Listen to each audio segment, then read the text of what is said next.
Olá e bem-vindos ao Cantinho da História. O episódio de hoje vai para Suelen Kovacs, que quer saber um pouco sobre a história da África e dos africanos no Brasil. E aí, a gente tem alguns probleminhas teóricos. A África é um continente imenso. É muito difícil falar em história da África, porque existem regiões bem definidas. Existe o norte da África, que engloba Marrocos, Líbia, Egito, Tunísia, e que tem uma história mais mediterrânea. Existe o sul da África, que tem a Namíbia, a África do Sul, e que tem um relacionamento maior com a história britânica. E existe a África, o coração da África, que são uma grande quantidade de países cujas fronteiras são artificiais, como as fronteiras em geral no continente africano. Elas foram construídas pelos europeus de maneira totalmente arbitrária, sem respeitar a autonomia dos povos africanos. Então o que você tem são algumas designações que são artificiais. Até recentemente, até a descolonização nos anos 60, alguns países ainda traziam o nome das pessoas que os dominaram, como por exemplo a Rodésia, que era assim denominada em homenagem a Cecil B. Rhodes, que foi um dos maiores pilhadores da África. E hoje o país se chama Zimbábue. O que você tem é que não existe uma história da África. O que existe é uma história dos povos africanos e que muita coisa ainda está sendo construída. Porque como a maior parte das fontes tem um registro oral, e quando não são orais são fontes arqueológicas, e quando não são nem orais nem arqueológicas, o que você tem é o relato do dominador.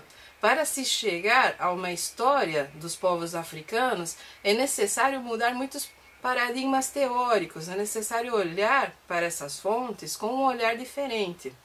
O que eu posso recomendar a você é que a Unesco disponibilizou recentemente em torno de 10.000 páginas de história dos povos africanos escrita por africanos. Vai passar aqui o link, você pode consultar inclusive em português. É um trabalho excelente, de primeira qualidade.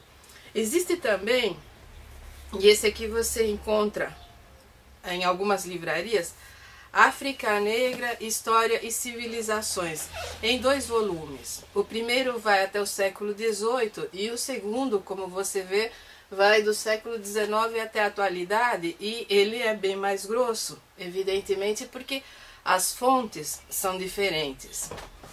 Foi escrito por Elikia Bokolo e é uma iniciativa de várias universidades francesas que foi traduzido pelo pessoal da Universidade Federal da Bahia. E entra um pouco por história das mentalidades, entra um pouco por a conceituação do que é África, do que é africano. É um trabalho muito interessante que talvez, se você está de fato querendo descobrir sobre a vastidão da África, sobre a diversidade cultural, religiosa e étnica dos povos africanos, essa é uma obra que pode te interessar. Agora, sobre os africanos no Brasil, aí a gente tem muita, mas muita coisa. Qualquer levantamento minimamente sério, hoje, estaria por volta de 400 títulos, incluindo títulos não publicados, que seriam teses e dissertações. Eu separei algumas coisas que eu acho que são primordiais. Primeiramente, olha, Na Senzala uma Flor, do Robert Slanes. Robert Slanes foi meu professor na Unicamp e eu considero esse livro a melhor obra já escrita sobre família escrava no Brasil. Esse é um livro que todo mundo deveria ler, independente do grau de escolaridade, da classe social, porque ele está muito bem escrito, é emocionante de ler. O modo como o Bob Sloanes reconstituiu a ideia de família escrava.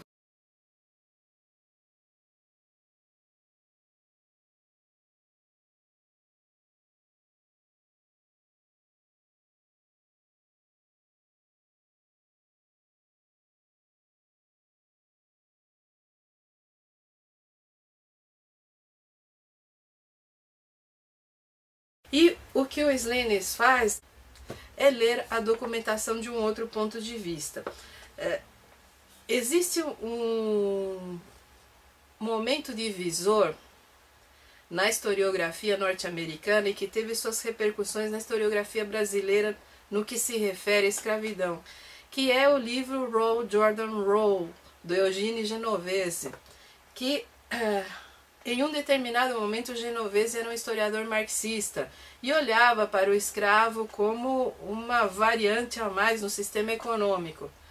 Até o momento em que ele achou uma documentação diferente e começou a propor outras questões para essa documentação e criou um paradigma teórico diferente. O centro de Roll, Jordan Roll, que no Brasil saiu publicado pela Paz e Terra como A Terra Prometida, o mundo que os escravos criaram, ou alguma coisa assim, está esgotado e hoje custa uma fortuna em qualquer sebo. Esse é um que eu não tive como comprar jamais. Genovese olhou para o modo como os escravos norte-americanos praticavam a sua religiosidade, olhou para o modo como eles pegavam o discurso protestante, que era o discurso utilizado para mantê-los na escravidão, e que reliam esse discurso como um discurso de luta e liberdade.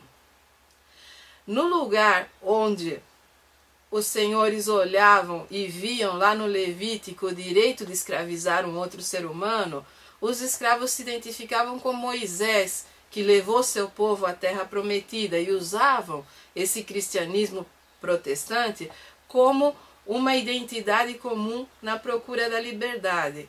É um livro que foi muito criticado à época, é um livro que até hoje é polêmico, mas que mostrou que existem maneiras de interpretação do discurso de dominação e que muitas vezes o dominado pode usar esse discurso contra o próprio dominante. E a partir daí, uma série de outros historiadores começou a descobrir essas duplicidades de discurso em fontes diferentes. No Brasil, o Bob Sloanes foi um dos que trouxe essa interpretação para as nossas universidades. E eu me considero uma seguidora desse tipo de leitura, que ela tem tudo em comum com Thompson, tem tudo em comum com a ideia de que o discurso pode ser interpretado de maneiras diferentes, não simplesmente do modo como foi construído. Então, esse aqui é imperdível. Outro que eu considero imperdível, mas que já é de um acesso um pouco mais difícil, e que eu já recomendei aqui no cantinho, é Rebelião Escrava no Brasil, do João José Reis, que é sobre a revolta dos malês, uma revolta de escravos muçulmanos na Bahia que aconteceu em 1835 e que merece por si só um episódio aqui do cantinho. Se alguém tiver interessado, é só passar uma mensagem que eu faço, porque é um tema sensacional. E esse é um livro para os corajosos, porque ele é um livro muito erudito, traz uma análise documental bem elaborada e é considerável. Mas também é um livro que merece a atenção de vocês. Flávio dos Santos Gomes, que eu considero um dos maiores especialistas em quilombos do país, escreveu esse aqui, olha, Histórias de Quilombolas. Flávio é discípulo do professor Joel Rufino e que eu considero também um dos grandes historiadores brasileiros. Esse livro é interessantíssimo do ponto de vista de você pensar no quilombo muito além de Palmares, de você pensar em quilombos próximos às áreas urbanas e em outras épocas, inclusive no século XIX.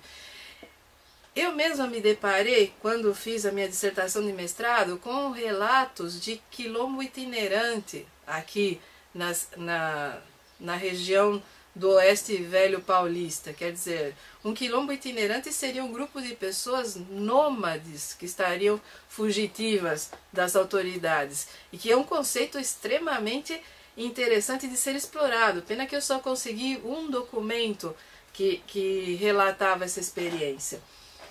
Depois existe aqui o clássico da Célia Marinho de Azevedo, que é Onda Negra e Medo Branco, que é sobre o imaginário das elites no século XIX sobre o negro.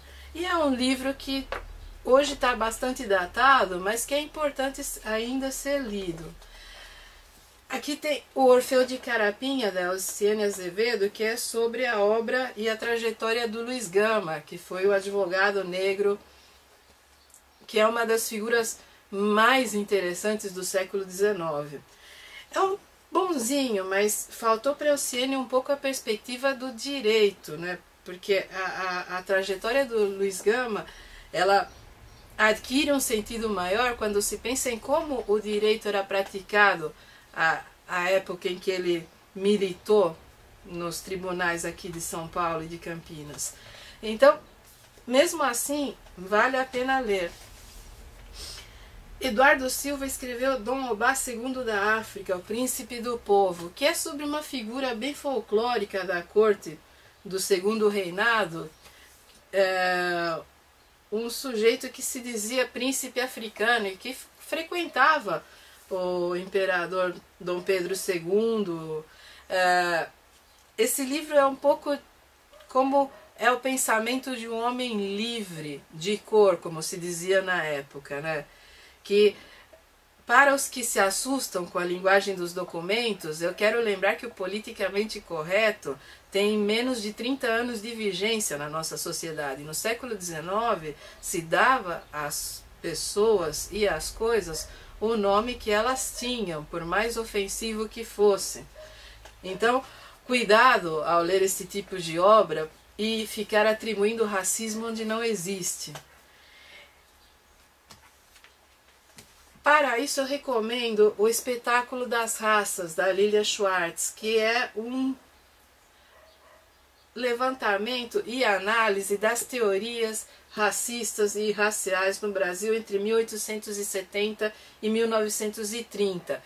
E que, se a gente for pensar, são os fundadores do moderno pensamento brasileiro, no sentido mais clássico.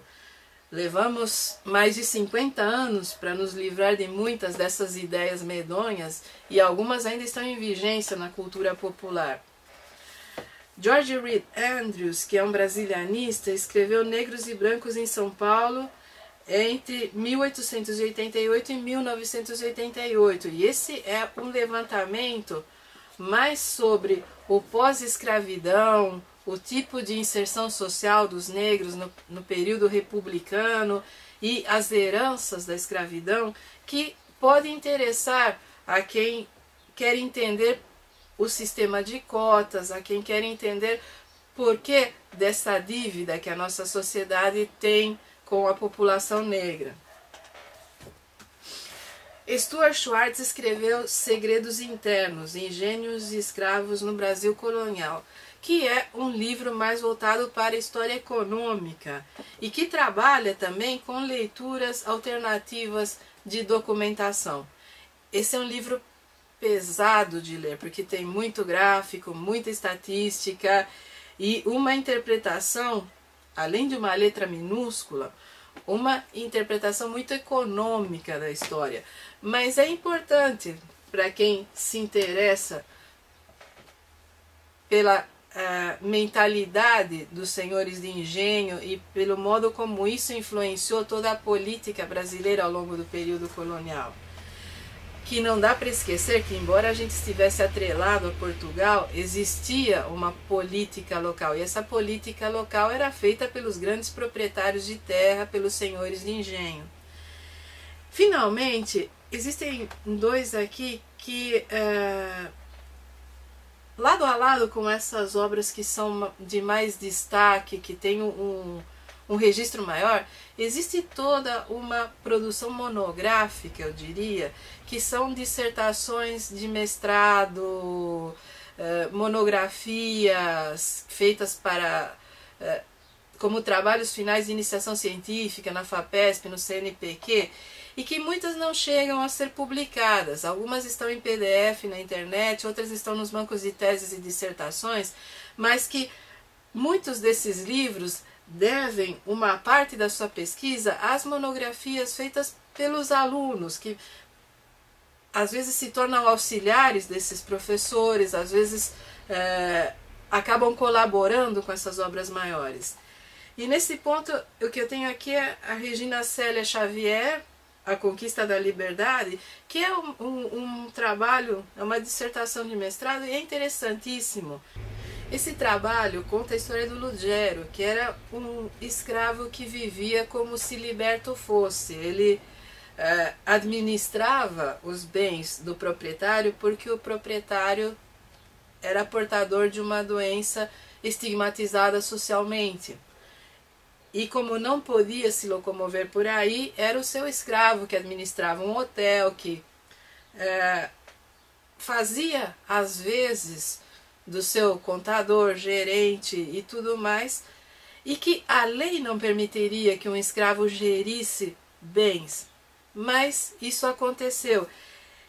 E, como eu falei de início, depois de Eugênio Genovese, todos nós passamos a olhar para a documentação de uma maneira diferenciada e a perceber que muitas vezes, embora a lei não permitisse determinadas situações, as situações aconteciam e em grande parte tornavam-se não apenas exceções à lei, mas tornavam-se regra à revelia da lei escrita.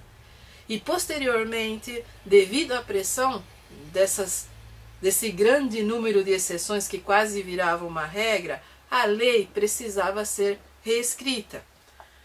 É o caso da lei número 2040, de 28 de setembro de 1871, a lei do ventre livre, que ela foi redigida para transformar em letra usos e costumes que já estavam em andamento no Brasil há mais de 50 anos.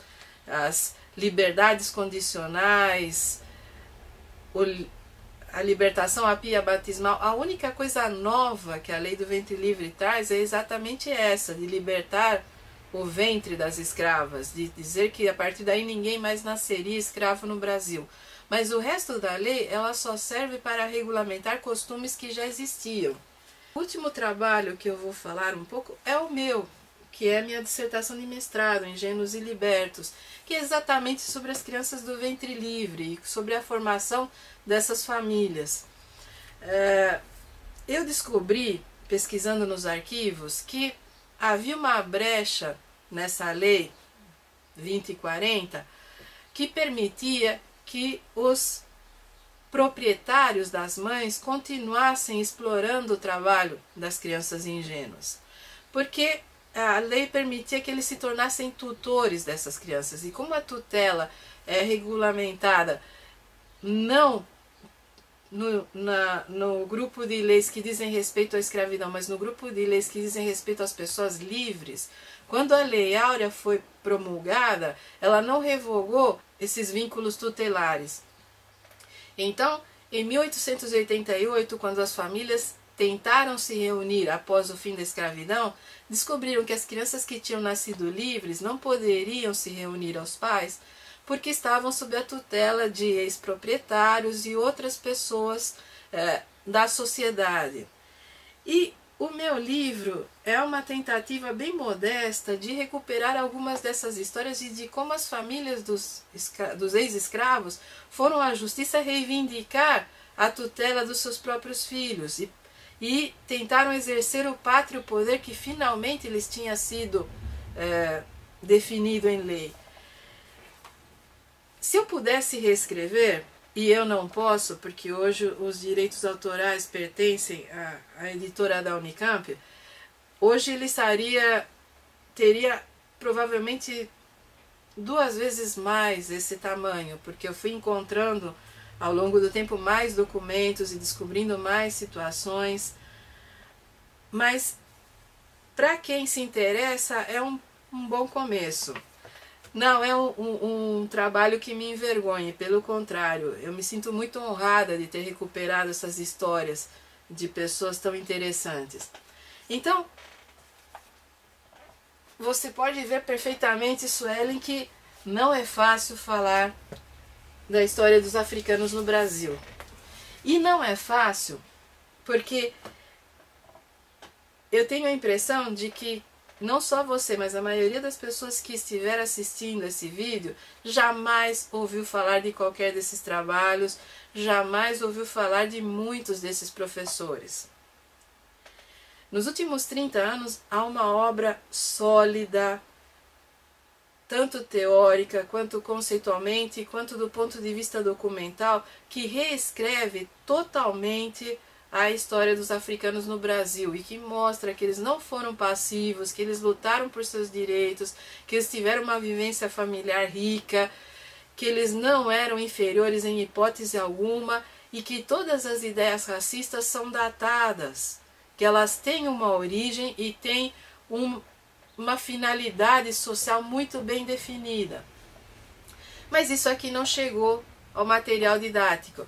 Do mesmo modo que a história da África, do continente africano, dos povos africanos e a história dessas fronteiras definidas artificialmente, você não encontra no material didático, quando se fala em história do Brasil, mal e mal se fala da escravidão. Existe um capítulo, e muitas vezes baseado em interpretações marxistas totalmente ultrapassadas do ponto de vista teórico, que estabelece aberrações como que o tráfico só foi abolido por pressão da Inglaterra, quando existia toda uma movimentação social internacional e toda uma conjuntura interna que já questionava a questão do tráfico. Inclusive porque Luiz Gama, o advogado negro, se especializou em defender africanos livres, que eram pessoas que tinham sido trazidas ao Brasil naquele hiato entre a primeira lei antitráfico, lá de 1831, e a segunda lei que aboliu o tráfico definitivamente. Na ideia do Luiz Gama, esses escravos que entraram nesses 20 anos, entre uma lei e outra, eram africanos livres que tinham sido escravizados ilegalmente e que por isso deveriam ter sua alforria concedida imediatamente. Em muitos tribunais, essa ideia acabou recebendo respaldo, porque de fato era uma ideia muito engenhosa e estava dentro do espectro jurídico. Uma das coisas que ninguém fala quando se refere à história dos africanos no Brasil é como eles exploraram a legislação e cada brecha possível. Os processos para obter carta de alforria em qualquer arquivo público desse país são uma fonte riquíssima, porque os escravos juntavam seu pecúlio, negociavam com os proprietários, se não conseguiam que o proprietário negociasse de maneira adequada, eles se dirigiam à justiça, procuravam um curador, aí o juiz estabelecia uma junta de avaliadores que avaliavam o trabalho do escravo, chegavam a um valor, e aí ainda havia que ver se o escravo e o proprietário concordavam. Existe toda uma movimentação social em torno dos tribunais que hoje é totalmente vedada a quem não tem poder aquisitivo. Hoje, para que você tenha acesso aos tribunais, você faz filas e filas na defensoria pública. Existia no século XIX uma quantidade considerável, pelo menos aqui no eixo Campinas-São Paulo e também no Rio de Janeiro, de advogados militantes abolicionistas. Alguns, inclusive como Luiz Gama, eram negros. E você não aprende isso nos bancos escolares, você não conversa sobre isso na fila da padaria ou na fila do banco, porque é conveniente às nossas elites que a população negra não tenha acesso à própria história para que não possa reivindicar os seus direitos. É por isso que você vê toda a sorte de aberrações na imprensa brasileira contra o sistema de cotas. Você vê sujeitos que se intitulam sociólogos, antropólogos, e inclusive um ou outro historiador que sabe-se lá de onde surgiu, que tem ideias totalmente estapafúrdias, considerando que a nossa sociedade é o que é e pronto, e ela tem que continuar assim. A nossa sociedade não é o que é, ela foi construída assim por interesses, e que não são interesses dos mais louváveis, são interesses econômicos bem espúrios, e por pessoas que até hoje seus descendentes estão no comando dos grandes bancos, das grandes indústrias, das grandes fortunas do país, e que não são pessoas que se interessam pelo bem-estar popular e muito menos da população negra. Então, a nossa pressão deveria ser para que o material didático incorporasse todas essas pesquisas, para que alguém de boa vontade e com tempo e financiamento pudesse sentar e ler ao menos uns 80 desses livros e produzir um repasse que consolide todas as nossas pesquisas e mostre em que estado se encontra a história dos africanos no Brasil. É difícil conseguir esse tipo de financiamento hoje, que as agências financiadoras estão dando muito mais ênfase à tecnologia do que ao pensamento. E o pensamento é importante, porque uma sociedade que não se pensa é uma sociedade acéfala, é uma sociedade que continua cometendo as mesmas atrocidades e os mesmos erros por décadas a fio. A única maneira de obrigar o material didático a restabelecer o papel do negro na história do Brasil e na construção da sua própria história e da sua identidade é se todos nós começarmos a divulgar isso e a obrigar a que se torne um tema na pauta social. Eu espero que isso tenha te ajudado, que tenha aberto um pouco a perspectiva sobre a África e o Brasil e o papel dos africanos e seus descendentes na nossa história. Se você puder entrar lá na página da Unesco e aí você tiver alguma questão mais temática sobre a história da África, é só você passar para mim que eu respondo.